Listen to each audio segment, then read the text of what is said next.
you got a front end squeak in your F150, this will probably apply to all the generations that don't have grease fittings, which I think go back to the 11th generation, and this is the 12th generation here.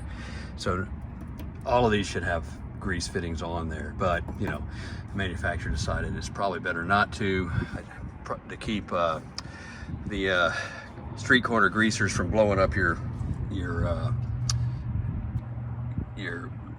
grease boot. Sorry, I can't remember the name of a grease boot.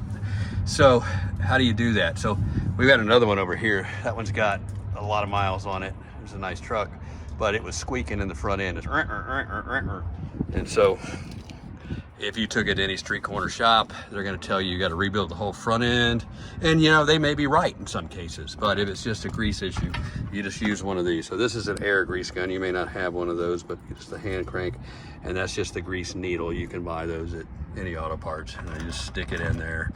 Find a good spot that goes there, and that you're going to, and if you've already done it. I've already done this one once, so I put it right back in the hole I was at, and hold the grease gun up there, and so it's going to fill it up. You can see it popping up there, and then it's going to squirt out some right there, and that's it. It doesn't take a lot. And if this, you know, your truck is getting older, even if it's kind of a low mile truck, that grease can get dry and start causing problems. But I was able to save that truck, man. It just shut everything up. It's fine. It's perfect.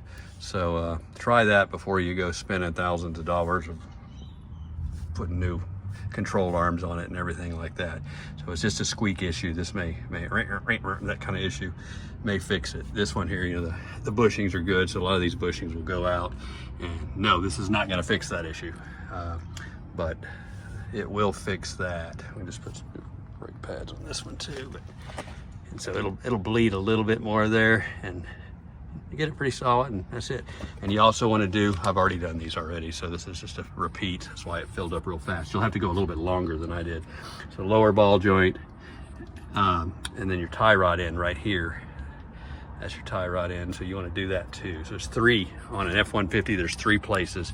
It's the tie rod end, the upper ball joint, and the lower ball joint down here. So you want to do all three of those this way, and that will definitely help you survive the test of time and miles on one of these trucks. You don't have to probably do this that often.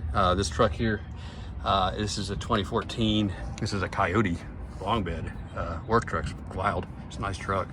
It's fast for what it is, but it, you know, this has got 60,000 miles just turned it right now, and so I'm just doing this as a precaution. And that truck there needed it, and that car, it's like I said, I did it about 5,000 miles ago when it started squeaking, and it shut it all up, and it's driving great. So that one's got about 200 on it. So that definitely works. Again, this fitting here is just it's stuck into a regular grease fitting, and it's just got a grease needle. I'm sure if you're a mechanic, you know exactly what that is, but this is kind of geared to those do-it-yourselfers that have, how do you do this? How do you, no grease fittings, so.